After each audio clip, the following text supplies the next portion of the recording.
Good morning. Welcome, welcome. Take a few minutes for let people come into the room. Today we have a special episode of Black Female Embodiment, our series on Black female emotional health. We're broadcasting today at 9 a.m. because our guest is June Allen with Yard of Greatness, and she's going to be coming to us from the United Kingdom. So we'll take a moment and let people come on in and welcome you guys, and then we'll have June come on. She'll be on soon. Good morning, Epiphany. Yay, June is in the house.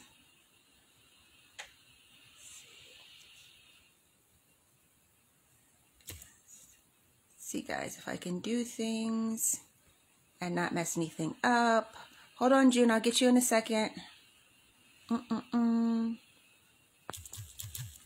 Guest. Welcome, welcome. Welcome, welcome.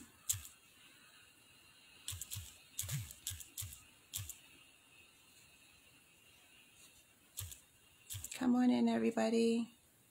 Hey. Let's see if I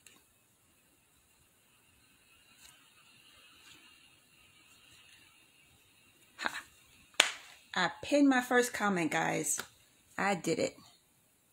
Okay.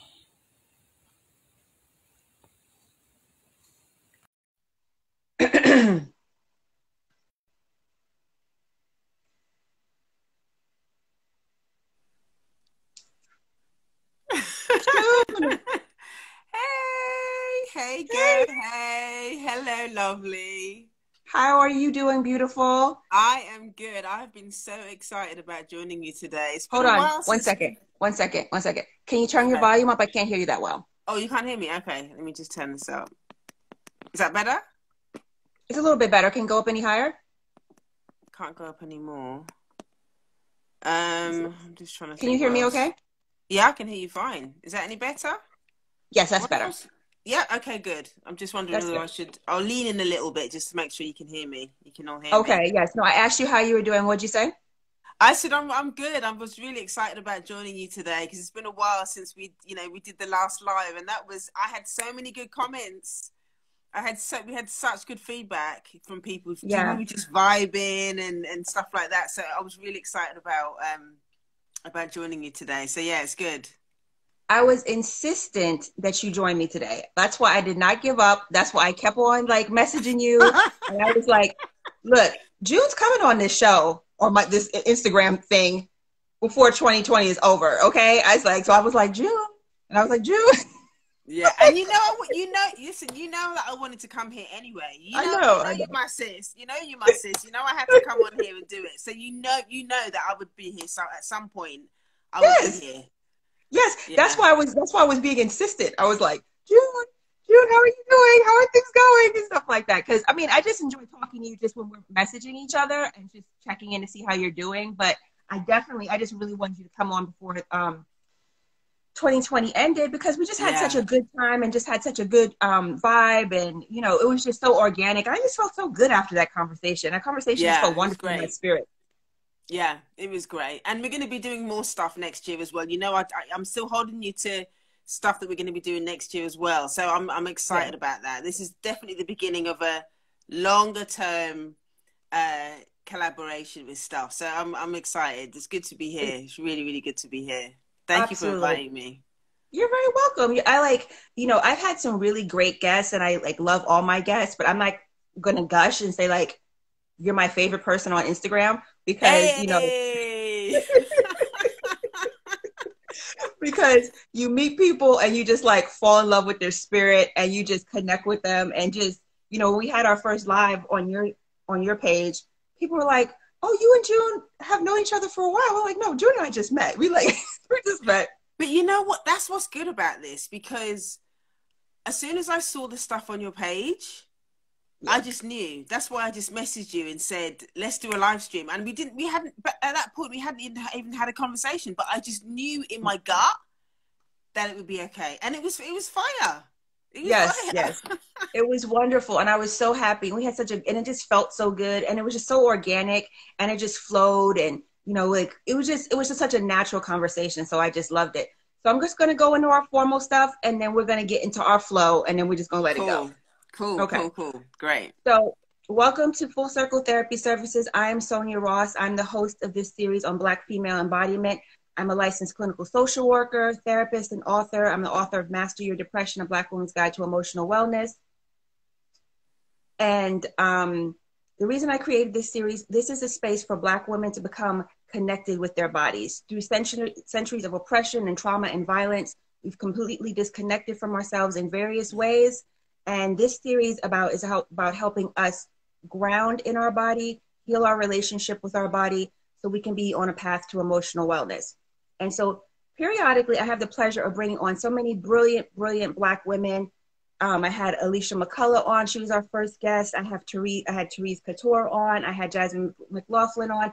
And now I have my internet best friend, June Allen, who I absolutely adore. And trust me, I don't gush over people, June, because I'm like totally like, a chill girl from New York, but you lift my spirit. So.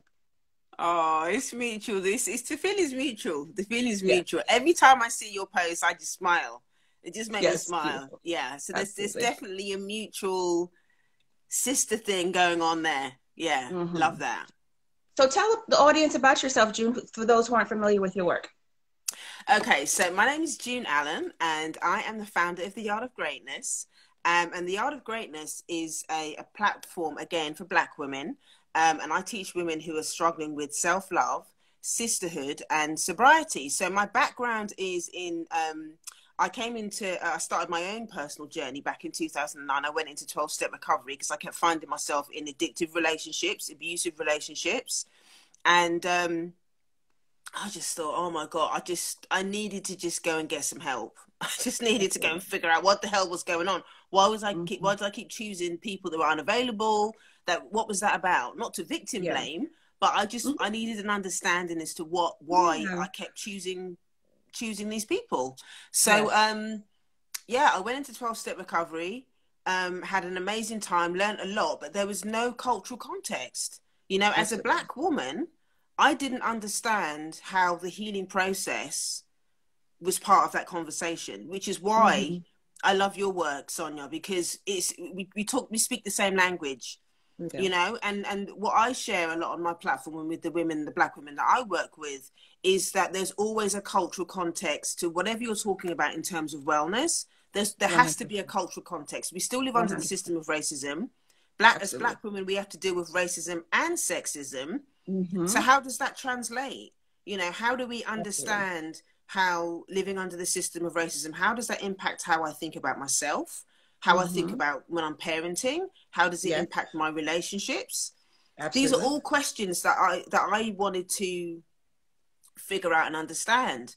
So I started to do a lot of this work on my own, and then I started training as a therapist as well. I'm on the last leg, thank God. I'm on the last leg of my training as a therapist. So I've been doing it since 2014. So I'm really, really excited. I'm on the last level now. Yes. So I'm really excited about that. But I've always shared the journey with my audience. I've been really transparent around the fact that, I'm still a student, I'm still studying, I'm still learning, but along the way, I've been very transparent about my own process and stuff like that. So, I just started sharing up more publicly and, again, meeting amazing people like yourself, Sonia, and I've read a lot of books. So I was able to knit together a mix of psychotherapy, self-help, and what I call racial wellness. It's understanding the link between racism and well-being and kind of unlearning. It's the process of unlearning and reclaiming our identity, reclaiming self as Black women and kind of showing up and shining in our Black girl magic. So that's kind of a little bit about me and what I do and a little bit about my history. No, and I love that about you, June, because, us not knowing each other, but us also being called by spirit in the universe to be transparent as Black women about our process and not, shying away from the pain that we've had in our lives and speaking about it publicly as Black women. And, helping other Black women know that it's okay. It's okay to say Yeah. what we've been through. It's okay, to be transparent. That's why I share usually on every broadcast, because it kind of usually comes in one way or the other, that I'm a childhood trauma survivor, that I am a sexual Mm. abuse, a sexual assault survivor. So, and saying, and that manifested in me as symptoms of depression, anxiety that I dealt with since I was like 12. Yeah. And so Yeah. just making that really a part of a normal conversation and just talking about the Mm. impact it has on it had on us, Yeah. reducing shame, letting it know Yeah. this is not something that's indicative to who we are as people, as individuals. A lot of the things that happened to us were created by systems, oppressive systems, and our 100%. parents or our loved ones or our partners or whatever have been harmed by these systems as well. And in Yeah. their trauma trance, they hurt us. Yeah.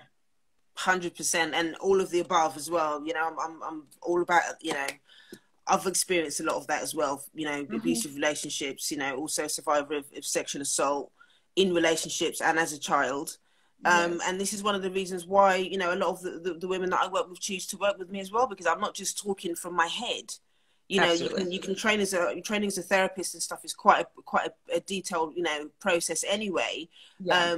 But the fact that I share from my heart, I share my experience as well. Yes. Mm-hmm. People understand that. They know that I'm not perfect. They know I'm going to share the war wounds as well as the wisdom. Mm-hmm. And Absolutely. my clients love that. And I Absolutely. only share it not to kind of vomit my stuff over people, but from a Yeah. position of this is what I did. Yes. This is what I Yes. did, and it's from a position of hope. Yes. You Right. know, Mm-hmm. and it benefits Yes. them. It's not about me vomiting my stuff over everybody, No, that's really important. I'll only share it if I think it's going to benefit somebody who's struggling with the 100%. same thing.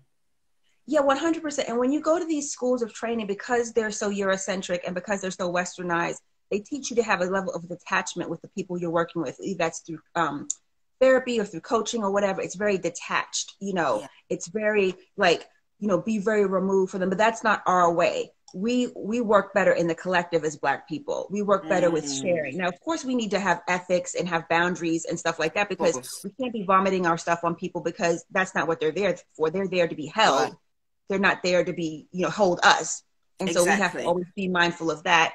But, when I share with my clients, it's about hope, because, we serve Black women, and, they've Right. been through so much, their bodies have experienced so much. So when we say to them, I've been, where you are, they're a little surprised. Most of my clients are surprised. They're like, Yeah. really?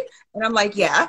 yeah. And you're just like, and you share a bit, because I had one client say to me, because I would be talking and we're going through our trauma therapy, because, my intention in building my practice initially was to be a trauma therapist. And that, of course, encompasses a lot of what I do with Black women. But I Mm. would be like, as trauma survivors, a year into the relationship, and I was like, as trauma survivors, and I remember when I was recovering from my experience, this happened. She was like, Miss Ross, is that what you've been talking about? I was wondering why you kept on saying we and us. And I was like, well, yeah. She was Yeah. like, oh, I didn't know that happened to you too. I was Yeah. like, yes. And I said, I share it with, to make it seem, to normalize the experience. It's a deeply painful experience, Mm. but to Yeah. normalize it, you're not alone. I'm still healing, but I may just be a little bit ahead on the path, but I am still Right. healing. And when you go through these deep experiences, especially, these childhood wounds and things like that, that's a lifelong journey. Yeah. 100%. And just going back to what you were saying as well about the shame. Oh my God, that's probably one of the biggest. I know for the women that I work with, it's one of the biggest things that a lot of us as Black women, as Black people, struggle with. Absolutely. And to hear somebody else say that stuff out loud is important for them to understand that I'm not by myself and that I don't have to hold it in. And I know that for a lot of them, it's like, oh, I don't really want to say that because I don't want to be judged, or I don't want them to think differently of me. Mm-hmm. And because a lot of the abuse was quite shaming, Mm-hmm. even speaking it out is very, very painful. Is very, very painful for a lot of people. So having a space where they know that they're going to be understood, they know they're going to be held, and they know they're going to be understood and not judged or shamed again for Yeah. speaking their truth is so important. So Yeah. important. It's so important. And also, because our shame and our trauma is so deep, it's understanding that we deserve to be held. We deserve to be listened to. And Yeah. because when you work with our people, the layers are deep. Like Really basically, deep. it's not even starting from zero. It's starting for a lot of people, it's less than zero. It is. And It is. and this has nothing to do with economics. This has to do with the inner landscape. Because I have people who are, they got master's degrees, some of them. But where their value in themselves is like negative 25%, negative Yeah. 25, because Yeah. they have been told that they are nothing. So Black Yeah. women being so highly functional, we can go get degrees, we can go do this, and we can go do that, and we can have all these things and the things that they say that help us to be better and to be normal, but Mm. none of that addresses our trauma. So I'm dealing, and with women, myself included, as we're rebuilding ourselves from the inside out, it's understanding that we deserve to be listened to. Our Right. experience deserves to be valued. We are human beings, and what people did to us and our experiences was wrong. It was Yeah. hurtful on the individual level, and this society is completely screwed up. And they've been messing with us for centuries, and our families ingested that, and then they, Right. put that trauma onto us. Yeah. 100%. And one of the things that I always share as well is the importance of understanding that the trauma work has to be separated, in the sense that there's trauma work that needs to be done around the impact of racism and processing that, and then Mm-hmm. processing the trauma about what your family internalized and the abuse Yes. that was done to us by family members. Because sometimes I find that people don't want to do the inner family of origin work, because they're like, oh my Mm-hmm. God, well, Black people have already got enough to deal with already with racism, so I'm not going to go out Yeah. now and talk about what my mum did to me, or what my dad did to me, or what Yeah. my aunt did to me, or whatever. And it's difficult for them to Yeah. have those conversations because they feel guilt. They Yes, feel guilt and absolutely. shame about it, So I always encourage people that you have to that's a separate conversation. You need to leave white supremacy for a minute. Leave white supremacy for a minute. And we need Yeah. to focus on what happened between you and your family, what happened between you and your parents, what happened between Yeah. as a child. And it doesn't mean Yeah. that you don't have compassion for your parents, their own trauma story. Yeah. Mm-hmm. It means that you deserve to have your story told as part of your healing Absolutely. process. Because you get stuck Yeah. in your parents' story, Yeah. you're not going to heal. When you get Absolutely. stuck in what white supremacy does, you're not going to heal. And that can Yes. be a way of avoiding the inner work 100%. that needs to be done. Yeah. I mentioned this a couple sessions ago, a couple episodes ago, and I talked about this. I was like, look, I said, we can march, and I believe there's that advocacy and that activism has its role. And so, but when the system of white supremacy is defeated, and it will be defeated, it we have to still come home to ourselves. 100%. We have to come home to ourselves, our heart, and how we deal with each other and ourselves in relationships. Yeah. And we have to do that work. We can't avoid it. We can't ignore it. We can't say, okay, because when the system of white supremacy is defeated, we will have defeated the structure, but we will But still be we're harming still each other right. because we have internalized that we haven't let go of those concepts that we've internalized and that we've acted them out on Yeah. each other. And there was something you said about the family. I always talk to people about the family, and I say this, it's okay to talk about what happened in your family, because I always say, because what I often say to my clients, a lot of the things that your parents did to you, they're traumatized. That's why they medicated through alcohol and drugs. That's Yeah. why they were emotionally neglectful or physically abusive, because they were traumatized, and these were their symptoms. Yeah.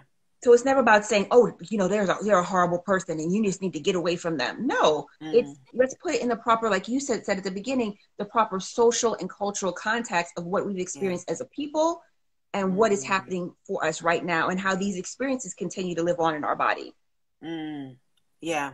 And it also doesn't mean to say that, when we accept the abuse and stuff that went on because of it as a result of internalized racism, it's about understanding as well that it's okay to set those boundaries if you need to.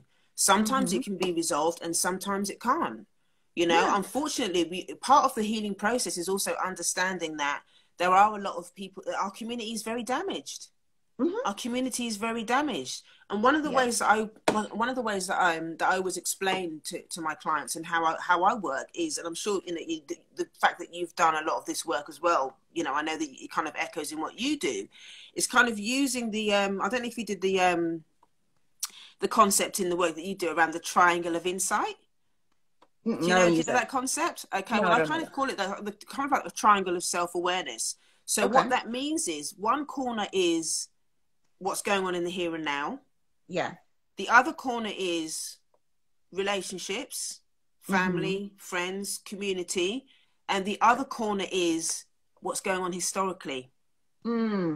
That's how you measure that. That's what the work is about. So the work is about exploring how those three things knit together. Beautiful. Yeah. And then finding ways to be able to find out where your boundaries are in all of that. And the process of unlearning is undoing actually what doesn't belong to you. What doesn't belong to you. And then that's how you begin to reclaim your identity, by exploring those three corners of the triangle. Does that make sense? No, it does make sense. And that sounds beautiful. I'm not really familiar with that that framework, but I would love to hear more about it. I don't know if you have that on your website or if you have a post about that, because I'm not familiar with that. That sounds really beautiful. Yeah, I'm gonna do some infographics and stuff around it, coming up, because I've got a lot of obviously with the new year coming up and stuff like that. I'm trying to create some content around, for people just to get a really simple understanding as to what the work looks like. So I found that triangle just really, really powerful in really simple way of explaining what the work looks like in the three different areas that need to be explored in order for healing to happen, so I'll definitely be doing some more work on that. No, and I think that would be beautiful, and I'll share that once you post it. What I think is really wonderful about what you said is that having something that actually tangibly shows people how it's like a process, and our experiences are kind of woven together, because I've shared with the audience before, to oppress us, they had to take us out of our bodies and our culture and our language and our identity and our experience, that we are rooted in reality. Because they live that way, they want to have us believing that we're having a very unique and individualized experiences that's just totally based on our personal efforts and values, which is really crazy. It causes mass confusion when the whole and most people are just completely blind to the fact that we live in a traumatizing society. Our families have been traumatized for centuries, and that we carry this trauma in our bodies, and then we act it out on each other.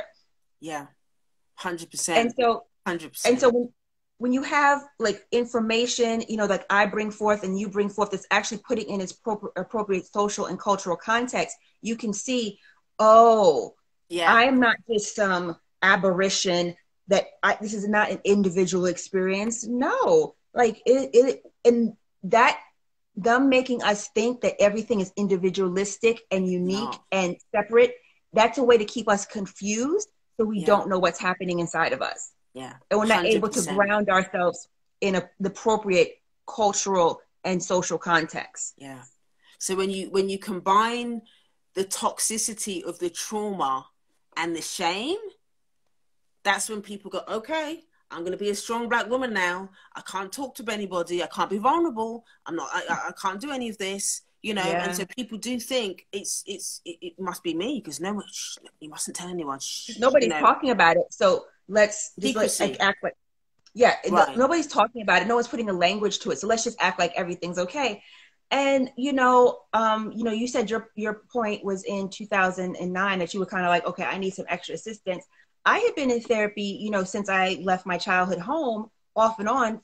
So therapy was a part of my process, but it wasn't until I had reached a certain state within myself, I guess, where I wasn't fighting for my physical survival as much, that I could take the time to really, excuse me, shift to what's happening inside me. And I share with people all the time that me starting my own business and becoming an entrepreneur, which is totally unexpected. That making that choice was unexpected. It was made because I was in a toxic work environment. But the amount of space it gave me to focus on my healing and to calm my thoughts down and realize what was happening inside me, and talking to people, and I'm talking to these people, and I'm hearing about their experiences, and a lot of their experiences, several mirrored my own pretty closely. I'm like, wow, that sounds traumatic. But then my other part of my mind was fine. I was finally ready to receive, well, yes, you know, that happened to you too. And I'm like, oh, well, if I had that experience, then that is like pretty messed up. And what am I going to do about it? And then that was, so I was thinking about this morning. I was like, I would say that I've been in my own intentional recovery process from the abuse and the sexual assault, probably for 3 years. Wow. Wow. That's powerful. And the therapeutic process, I mean, I love therapy. I absolutely adore therapy, which is why I decided to go and train as a therapist, because I've just got so much out of it. But it's interesting. When I first started doing the work, I couldn't see a Black therapist because I was so traumatized. I was so traumatized that I just couldn't sit in, I couldn't be that vulnerable with another Black woman. I just couldn't do it. This is another reason why the work that we're doing is so powerful, because if I had another Black woman talking about the type of things that we're talking about, you know, I talk on my you know, on my live streams and stuff about the importance of safety and cultural competence and boundaries and all of that. I never heard any Black people talking about that. So for me, it just didn't feel safe. You know, I think the first time I really started to feel safe around Black therapist was I started seeing this Black guy, this Black therapist, probably about, I don't know, maybe about 4 years or so, 4 or 5 years after I went into recovery. And I was with this one therapist for this Black guy for like 6 years, and he totally transformed how I felt about, you know, feeling safe around a Black man. He was very boundaried, beautiful man, like, you know, just really, really held the space for me. And right now, I mean, I did tell you this before, and I don't mind sharing it. Now I'm doing a lot of trauma work with a Black woman. And oh my God, I'm having EMDR, and it's just transform. I almost feel like I'm at the start of my journey again, but I'm at a deeper level. I feel like I'm doing the real ancestral trauma work with her. I mean, I'm talking about my current traumas in my lifetime. But as I'm processing it, I feel like there's other stuff that's coming up that's being processed in it. It's so powerful, you know. So it's important. I say that to say this, that, you know, when people are choosing a therapist, it's so important to choose a Black therapist that is trauma informed, number one, and number two, that is culturally competent. Because like you said, a lot of the institutions out here, especially the ones that, I don't know what's like in the States, but in the UK, it's quite limited on what they teach in terms of, it almost feels sometimes like a little bit like a box ticking exercise. You know, like we're going to do diversity. We're going to do the diversity. Cultural competence is a class. It's not woven throughout the curriculum. Right, exactly. That's the difference. Difference. And so there's only so much that you can really learn from that, from just doing one class, you know. So and a lot of Black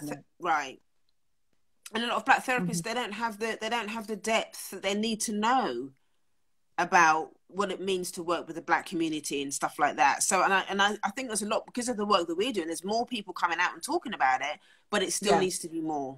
It still needs to be more.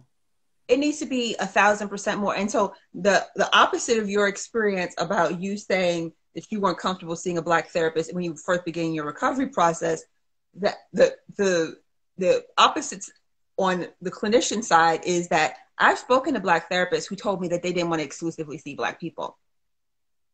Wow. They've told me that they did not want to exclusively see Black people because, well, you know, I just want to serve everyone. And I said, okay. And I try not to furrow my brow, but my brow unfortunately always gets in the way. And I'm like, okay. I said, because, you know, we're talking about it, because they're talking about they feel a little disconnection from their work. They're feeling a little dissatisfied, things like that. And I'll say to them, I said, well, who do you feel like you vibe most with? Oh, Black people. Right. I said, okay. Well, wait, hold on. Serve them. Hold on. So my good friend is in the comments, and she put up these crazy emojis. She's putting, was it upside down face? Is it an upside down face? Yeah. So she's my good friend, so she knows what I'm talking about. Because you be like, that is so funny. That is so So funny. yeah, and I'll be like, you know, exactly. I'll be like, well, just serve them, just work with them, you know, lean into what feels good. Oh, well, no, no, no, no. You know, and you know what it is, June? Serving Black people is just not good enough. Sometimes we're lowering ourselves according Yeah. to the Eurocentric standard Yeah, of course. by just working with Black people. Yeah. Oh, you're doing that because I was at another training, and this was a diverse group, and these people were basically brown. It was a Muslim training, and it was actually really interesting. It was like how internal family systems has a lot of parallels to one of the Islamic teaching books. It was really, Oh, really okay. interesting. And so it was nice. So they brought out all the Black and brown people. You know what I'm saying? We were all in there with our heads were covered. It was really nice. The energy was beautiful. But one of the women there, she was from Saudi Arabia, but she had lived in the States a while. And so she was like, well, who do you work with? She's like, I said, I work with Black women. She paused for a second. She goes, is that intentional? And I said, yes, that is intentional. Oh, that's really interesting. She said, so what kind of work do you do with them? I said, I do trauma. I do a lot of trauma work, you know, around oppression and how we've, you know, how it's affected our lives. Mm, She's like, oh yeah, that must be really serious work. She said, but trauma is trauma. Trauma is pretty much the same, you know, globally. no. I was like, you know what I'm Yeah. saying? So you get it from other clinicians, other Black and brown clinicians.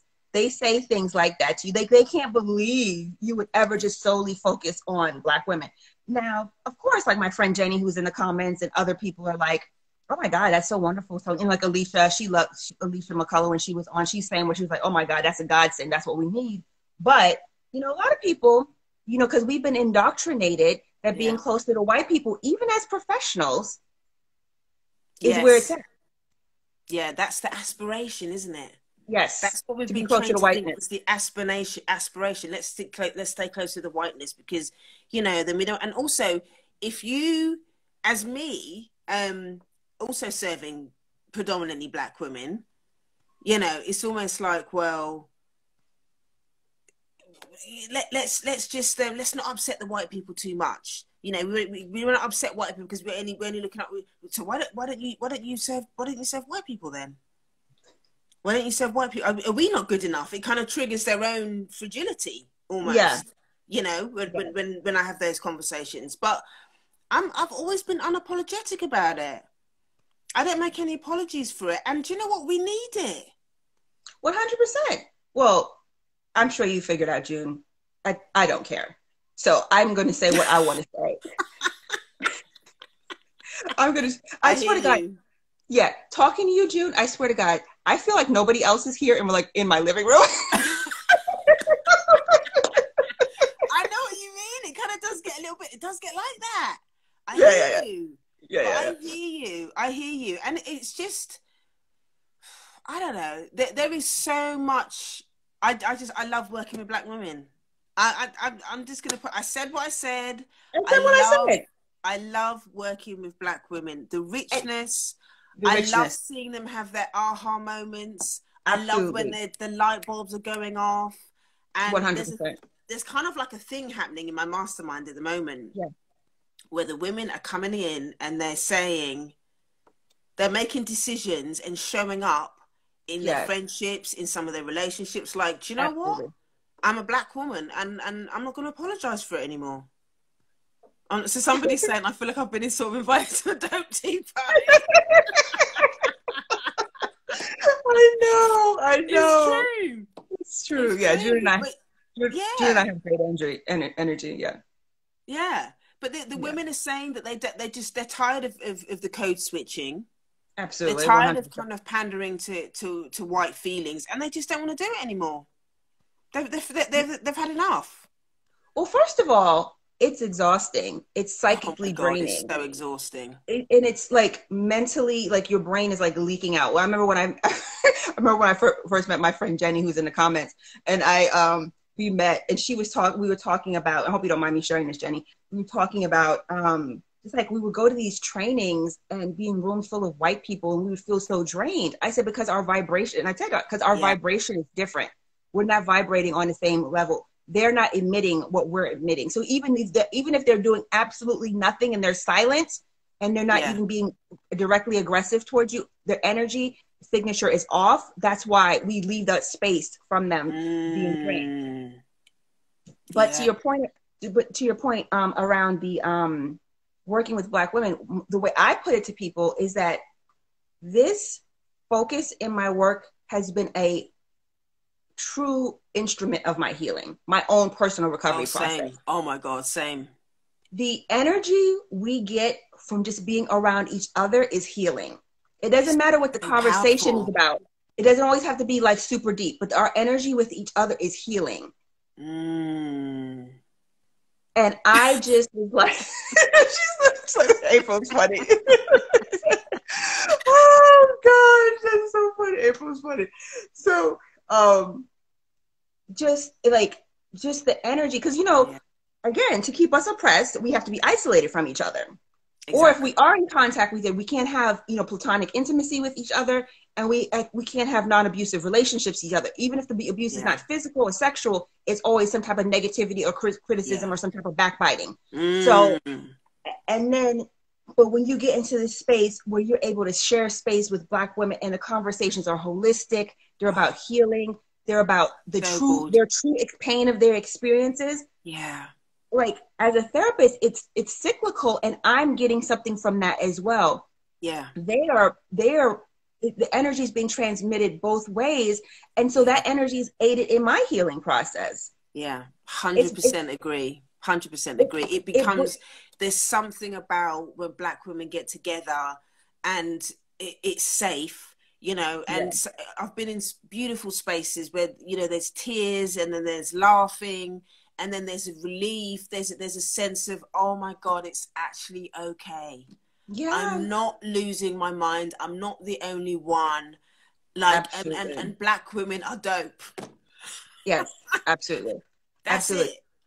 it. And then saying to them, it's okay to talk about your experiences. It's okay to come down off that superwoman pedestal. It's okay to feel what's in my body. It's okay to acknowledge, the oppression I've been living under due to fat phobia, having dark skin, various systems of oppression regarding gender. You know what I'm saying? It's okay for me to talk about these experiences. I don't have to put on a happy face and act like everything's okay. I can stop suppressing myself. I can really feel and live in my body in this space. And like, to your point, when their relationships start getting transformed and they start setting boundaries, when you start feeling your own feelings and emotions and living in your body from an inside out perspective and feeling and experience, that's going to transform all your relationships. 100%. And you know what I love about it is, what I love about all of that as well is that it's solution focused. Okay, it's not a place where everybody comes together, they dump all their ish, and then we just throw in the pot with all the ish in it. That's not what's happening. What's happening is there's a resolution. There's kind of like, there's a completion around the trauma. And that's what's beautiful. We're teaching people how to set boundaries. We're teaching them how to honor their feelings and also to honor their inner children. Yes. The whole concept of inner child and Black women is something, it's very much a new concept. And I said to my ladies, I'm going to do a class next year around, nurturing your inner Black girl. Because a lot of us don't understand what that means or how to do it. But that is so needed as well, because a lot of us were neglected, abused, abandoned when we were children, 100%. And so that process of reparenting from a cultural perspective is just next level healing, So just connecting, with ourselves inwardly. And this is why I have this series, Black Female Embodiment. And the reason I created it also was because I know that when I had my aha about how disconnected and numb I had been from my body for like 30 years, that was transformative, right? And I'm like, and knowing what I know about Black women and Black people and our cultural experiences, our historical experiences, our collective experiences, I was able to say, well, oh my God, if I've been feeling like this, I know all of us must have been feeling that way. I know Black women have been feeling this way. So let me talk about, what it means to connect with our bodies. And so that's why I've really, really been going into my somatics this year. And just really bringing it to Black women and saying, you know, I made a post yesterday, and it was about what self-hate looks like in the Black woman. Yes, I saw that. It was brilliant. Yeah, thank you. And so Yeah. I was saying, like, you know, just giving little signs, and then talking about how to go inward and see what certain things happen for us, how we experience certain things. And this is why I'm always hammering home. I'm always talking about anti-Blackness June, about how we embody anti-Blackness, how we can resolve the anti-Blackness, how being in touch with our body was something that was designed in order to oppress us, and how we have to reclaim that right and that ritual and the things we can do. And that's why I'm always leaning so heavily on that, because, you know, we have to know that it's okay for us to turn inward. It's okay for us to look at our inner children. It's okay for us to talk about certain things without shame. Yeah. And those parts of us that were disconnected in order for us to be oppressed, we can reclaim them. 100%. That's what the healing process is about. That is exactly what the healing process is about, is making a conscious decision to say, okay, I'm so disconnected from my body, because that's how we survive. That's how our ancestors survived. There's absolutely no way us as a community can go through so much oppression, to go through so much trauma, and still be standing here today. The only reason why we survived that is through disconnection. Yes. Disconnect from our emotions, disconnect from our identity, disconnect from our culture, disconnect from our spirituality, because we constantly in survival mode. But in order to get on with what we do, a lot of us disconnect. So the healing process is about, and this is so radical as well. People think that, you know, being radical is about marching in the street. It's not. The most radical thing you can do is to love on yourself. Absolutely. That is the most radical thing that you can do. Absolutely. And I said this a couple episodes ago. I said, look, when we reclaim our bodies from the myth of white supremacy and disrupt the anti-Blackness that we're carrying inside of us, that is radical. I say, because when we do that, it's over. When we kill that anti-Blackness within us, and we heal those parts that are holding the anti-Blackness, you don't have any power over us. Right. And you feel free. So the system may not immediately change, but your internal sense of freedom is different. Right. I love that. And so how that happens is, because white supremacy is ongoing, so that process for me anyway, and how I teach, is that it's about self-awareness. Because living under the system of racism means that you're always going to be internalizing stuff. But the difference is you're able to understand it and observe it. Sometimes I can see the thoughts. I can see the thoughts and go, oh, okay. And I get curious about it. Yeah. I get curious about it. And that's when it can get changed. The danger with why a lot of us tend to act out in a lot of this stuff is because it's in our unconscious. Absolutely. We're absorbing it through media, through family members, through magazines, education, whatever it is. We're absorbing it consciously and unconsciously. But because we're not aware, and we don't have a safe space to be able to talk it out, i.e. therapists, support groups, whatever it is, if you don't have a safe space to be able to process it, that's always going to be going on in your subconscious. And so you can't transform, you can't change it. The internalization of it can only be changed by vocalizing it, having a safe space. One of the things that I've been saying a lot recently is there is no change, there is no healing without safety. Yeah, 100%. Yeah, you have to feel safe. Well, that's the first step. You have to feel safe. You have to feel 100%. Safe. There is no healing without safety. Yes. You know? Yes. And that you have to feel safe in your environment, and then you have to feel safe in the relationship with who's helping to guide you through the process. Right. And that will allow you to turn inward and begin looking at the places within yourself that don't feel safe, the things that you blocked out of, the things that you blocked out, the things you don't want to pay attention to, and, you know, really, really bringing that intention and that awareness there, and understanding that, you know, these parts that hold anti-Blackness and internalized oppression, they don't need to be, you know, based on the theory that I operate from, they don't need to be thrown out in the trash. They need to be healed because they're parts of you. Right. They're holding burdens from Right. an oppressive society. Right. Right. And you know what as well? Those parts that you're talking about, it's 100% agree. You don't have to throw them out in the trash because you know what? That part of yourself holds data. Mm-hmm. That part of yourself holds information Mm-hmm. about what you've internalized, why you've internalized it, how you've survived, and it can provide data for you to help you understand how to disrupt the dysfunctional process. That's why that stuff is valuable. Yes, and it provides data, information, and just wisdom because, you know, when I'm doing this work with my clients, you know, when they are able to go inward and, you know, navigate their relationship with their body and really sit with the parts that are holding these heavy emotions, they have compassion because these parts have been working very, very hard. They've been working very, very hard defending against things that they should not have had to defend themselves against for so long. Yeah. And that's part of the anti-blackness conversation again, isn't it? It's like anti-blackness is dehumanizing. Mm-hmm. It's dehumanizing. So when we're suppressing our emotions, when we're telling ourselves, you know, don't get emotional, that whole idea of just disconnecting from who you are is the ultimate anti-blackness. That's what oppression does. Absolutely, 100%. And that this whole thing is designed to keep us in a disrupted state, and so that we can't be controlled, so that we can be controlled. We're constantly living. We can be controlled. We're constantly living in fear. We hate ourselves, and we're constantly fighting with each other.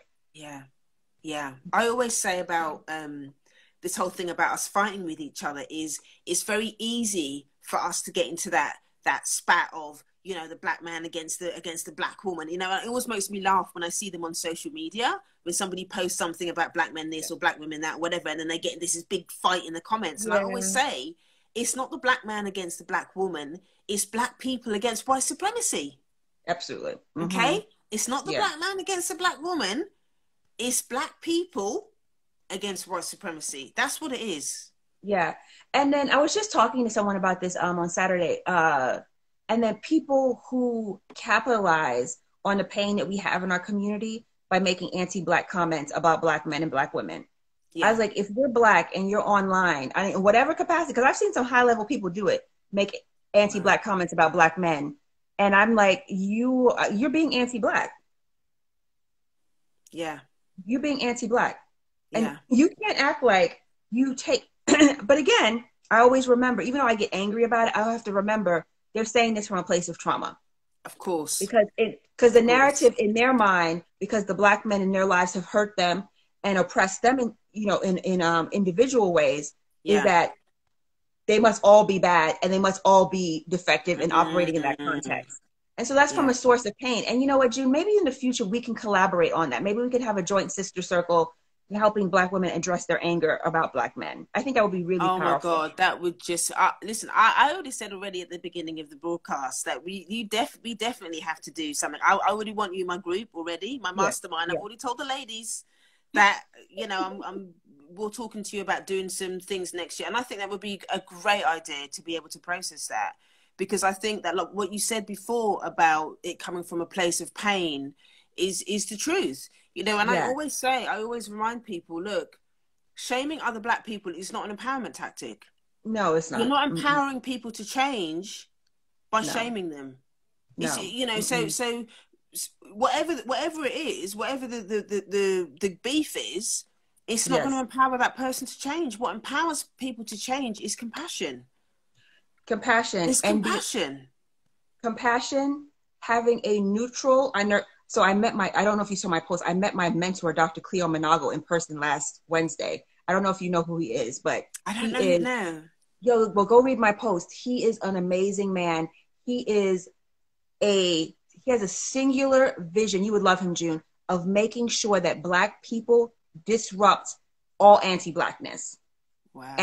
And what I've learned from him, and I've been following his work online, and I had the pleasure of meeting him personally on Wednesday. He said, when you're dealing, to go back to my original point, when you're dealing with black people, you need to be coming from a place of compassion.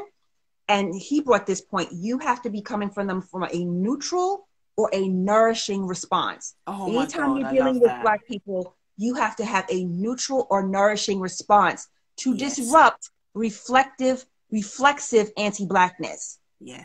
And to disrupt the trauma trance that we're all in. Yeah.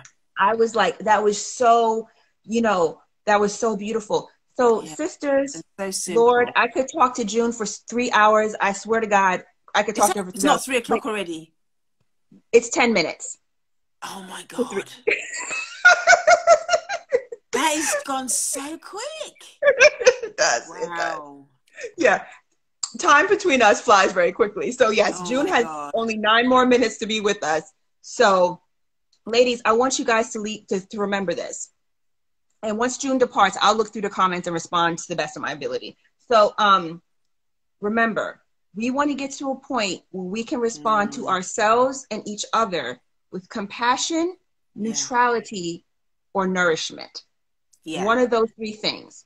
There's one more thing you can add, actually. Yes. Mm-hmm. Remembering that our community comes from a place of trauma. Yes. There are going to be some basket cases out there. Okay? Yes, absolutely. So if anybody is behaving in a way that is inappropriate, abusive, you're allowed to set boundaries. 100%. So boundaries absolutely. can be added to that list of, what was it, compassion? Okay. Let's say it again. Boundaries, compassion, neutrality, or nourishment. Yes. So any one of these boundaries is always part of the conversation. Boundaries always stay in place. And then you can respond with compassion, neutrality, or nourishment. Yeah. Love that. Okay. I don't want to let you go, but I know you have to go. Please tell people where they can find you so they can show you some I don't want to go either, but I have to. Don't leave. They're too short. These are too short, Sonia. We have to do something next year, like for real. Yeah. Like, I'm not even joking. We literally have to put something in place to talk about doing something next year. Like, I'm not even joking, because it's just... No, I'm serious too, but I know you're so busy, so I might not going to hound you. And, I'm busy, so, I mean, I always can fill my time up with something. So. Thank you, Epiphany, for putting that in the comments. And just put the things in there. That's great. Okay, so you can find me on my website is juneallen.net, or you can go to yardofgreatness.com. If you click the link in my bio, it will take you straight to my my website. The mastermind and stuff like that is we meet on a Sunday evening from 5 o'clock till 7. That's London time. So what would that be? That'd be midday, wouldn't it? Noon to 2. So if you're looking for a safe space to heal, to explore, there's loads of information on my website. There's loads of free stuff. I have loads of stuff on YouTube, and on my Instagram page I have loads of free stuff as well. Loads of free trainings and whatever. But yeah, just you can join my mailing list or whatever. But you will see Sonia and I more next year. So whether you join now or next year, you will definitely see more of Sonia and I next year, for real. Absolutely, 100%. And we can, because when we're together, we have such dynamic energy. And so we're definitely, so behind the scenes, June and I are going to work on our collaboration. So let me just thank June for coming, to helping us, really ground ourselves as we move towards 2021, to affirm our divinity as Black women, is to affirm that we deserve to have healthy and whole relationships with our bodies and our spirit, that we can disrupt anti-Blackness, and that we're entitled to be at peace within ourselves and in our world. And what I would leave the sisters with is that just to remember that your body is not your enemy. Your body is your ally. Absolutely. Okay, your feelings and your body and everything that you think you need to fight against in your body. Yeah. Okay, your body is your ally. 100%. And don't let anyone tell you any different. You need to find someone who's going to be your ally too, to help you figure out what's going on in your body. Your body is there to teach you what needs to happen. Your body's 100%. Your ally. Absolutely. Yeah. And that's why, I'm so passionate about body work. Somatics clinically it's called somatics, but body work about Black women. I'm always telling Black women, encouraging them to pause and slow down and feel. It's because that's how we healed our relationship with our bodies that's been separated through centuries of oppression, and we find our path. Yeah, I love that. And that really is it. But just remember as well that you can't do it on your own. Okay? The time is done. Okay, I'm going to say it for the people in the back. The time is done for Black women trying to do this by yourself. You do not have to Absolutely. You do don't it by need to. yourself. You And don't if need to. you find one therapist that wasn't very good, you find another one. You keep looking. You don't stop and go, oh, you know, I can't work with Black therapists because this. You go and find another one. Yeah, absolutely. And go look for things that can help you in the collective. I mean, it's okay if therapy is not your thing immediately, but go to Yeah. sister circles, go to, you know, groups where you can commune Yes. as Black women. June and I are creating spaces for Black women to communicate with each and communicate and commune with each other Yeah. and themselves. And so Yeah. take advantage of these spaces because, you know, this is what we need. We cannot, like June said, to June's point, when we continue to isolate ourselves, we just further our own internal oppression. Yeah. I was just going to say that in of itself is actually quite anti-Black. Mm-hmm. You know, Absolutely. because it's a form of self-abandonment. Absolutely. It's a form of 100%. self-abandonment. And I know it's a trauma response and it's Mm-hmm. fear-based, shame-based, you Mm-hmm. know, all of those Yeah. things. But It comes from colonization. yeah, Mm-hmm. yeah, it's very much a colonized way of being. And it doesn't have to be like that anymore. You know, Mm-mm. it doesn't. There are people like Sonia and myself that are doing this work, and if what we're saying might not resonate with you or might not suit you, then you find somebody else. But you just keep looking. You just Absolutely. keep looking until Absolutely. you find what you're looking for. And some people, you know, like Sonia said, sometimes the group will work, and sometimes one-on-one is what you need at different Absolutely. times in your path, you know, and you find Absolutely. whichever works for you, but you just keep Yeah. showing up for yourself until you find where you are and what you need in the moment, you know? Absolutely. Yeah. Oh my God, it was just another amazing session. Oh, Sonia. It's like we breathed 3 times and it was over. I know. Seriously. Oh my God. But it's just more for me. It's just more confirmation for me that we just need to do more work together. Like seriously. Absolutely. So 100%.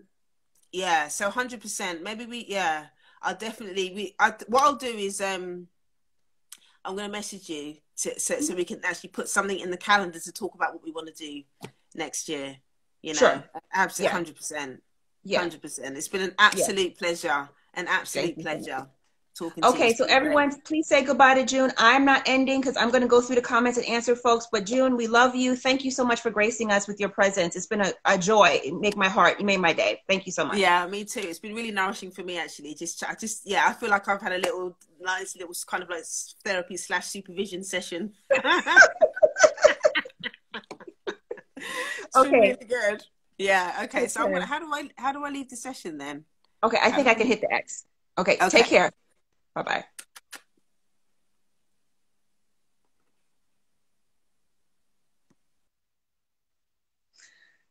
So that was June Allen. I'm so happy she was here. She makes me so happy. I'm glad you guys enjoyed this. Okay, so I'm going to go back through the comments to hear what you guys said. I just, you know, when I'm talking to June, I just kind of go into some type of trance, and we're so focused on each other that everything else kind of goes to the side. So let me look at these comments. Okay. Oh, wait. Come on, guys. You don't. Okay. That was so wonderful. Wonderful, wonderful. It was so spectacular. I think we caught quite a few. Okay.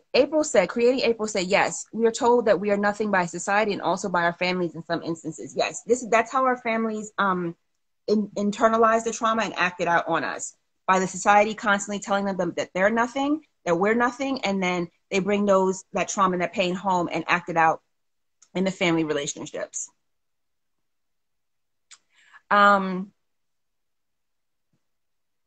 Okay, I don't want to. Maha, Rich, I'm going to completely mess your name up, so I'm not trying to do that. Says, we are building ourselves anew from the inside out. Absolutely, 100%. Creating April says, I feel like I'm sort of invited to a dope tea party. That was so funny. You're so funny, April. That's so cute. She said, ugh, Sonia just took the tea party to church. I'm shouting on that one. That's right, April. Being engulfed in an alt-right world is exhausting, 100%. Yes, June, so vitally important. Little April, she is my precious, bratty baby girl. She won't even integrate with the other pieces of April. Yeah, so that's really important, April. And I think, you know, as June and I go forward to do our work together and my work individually, we're really going to be talking about integrating our parts with into a more cohesive version of ourselves, because it's really, really important. Because, you know, as Black women, we hold so much stigma and shame in different parts of ourselves, and to get us to connect with that can be really difficult. So June, myself individually, and June and I will be creating spaces for us to do more of that integration work, so all of our parts can integrate with each other. Yes, it's June. June. April says yes. Pan out. Don't merge with it. I literally posted about this in my IG story. Yes, yes, yes. Okay, she April's complimenting June again. April says, "Can I come to the tea party too?" Me. Yes, these influencers are part of the problem, doing the work of the oppressor. Yeah, going back to people who think that they have a platform, they want to use their platform to promote anti-Blackness against Black men or Black women. Completely unacceptable. And you have to understand how people are using your trauma and your pain response to continue on a narrative that promotes white supremacy and anti-Blackness. When people want to get online and say anti-Black things about Black men or say anti-Black things about Black women, they're basically doing the work of the oppressor. I don't care who they are. I don't care what kind of letters they have behind their name. I don't care what kind of degrees they have. I don't care how many followers they have, what kind of influencers they are. All these people are subject to holding feelings of anti-Blackness and do the trauma and pain that comes out and is spewed through gender-based comments about Black men and about Black women. Black women do it to Black men. A lot of Black men do it to Black women, and we have to stop all of that. It's just, I know it comes from a place of pain, but it is harmful and it's destructive. Yes. So everyone, remember, when we're responding to ourselves and other Black people, and June and I will continue to build on this concept, we want to always be responding to ourselves. We always want to have our boundaries in place and then respond in one of three ways, either through compassion, neutrality, or in a nourishing way. The neutrality and the nourishing way part comes from when I spoke with my mentor, Dr. Cleo Manago, on Wednesday, and he just really educated me about that. So that was really, really powerful. Everybody's saying thank you, thank you, thank you. April says, well, finding women like y'all online definitely helps my healing and believing in community again. In my past, spaces where Black women gathered often had a lot of inner conflict and competition. Yeah, I know. And, you know, it's really unfortunate, April. I'm like not super outgoing. Even though I do this work, I'm not super outgoing. So I don't go a lot. I did not go to a lot of places, and I still don't. But I've heard from other sisters that was their experiences as well. And you definitely do not have to be in any spaces that are filled with inner conflict and competition. But that's a sign of the trauma and the insecurities that were fed and poured into us that made us feel that we had to fight for each other to get ahead and things like that. That's a very Eurocentric and Westernized philosophy and point of view that a lot of us have internalized. But we can heal from it. But of course, you obviously should not be in any space that does not feel loving and nourishing to you. And you don't have to make that sacrifice. So I would steer clear of those type of gatherings, competition, bleeding traumas on one another, but we need community. We do need community. So that's why June and I are setting up holistic spaces for Black women to meet and commune in a nourishing way. And there are people out there that are doing that work. Exactly. Facilitating dysfunction and disruption in our community is very intentional, 100%. And that's going to my comment about the anti-Blackness that is sometimes promoted by other people who supposedly have degrees. I know I'm being shady. They actually do have degrees, but they make little offhanded anti-Black comments about Black men. And then we have other Black men out here making anti-Black comments about Black women. It's reflexive. It's like Dr. Manago said, it's reflexive anti-Blackness. You immediately go into anti-Blackness. You don't even question why you're having the response that you have. You just assume your response is correct because all the evidence that in your life has told you that Black men are bad or that Black women are bad, not even understanding that you're acting out your trauma when you make statements like that and put them out for the masses to see. So, guys, we're going to wrap up. I think you all are awesome and amazing, and you all have my heart. I enjoy doing this work. So remember, this was a bonus episode.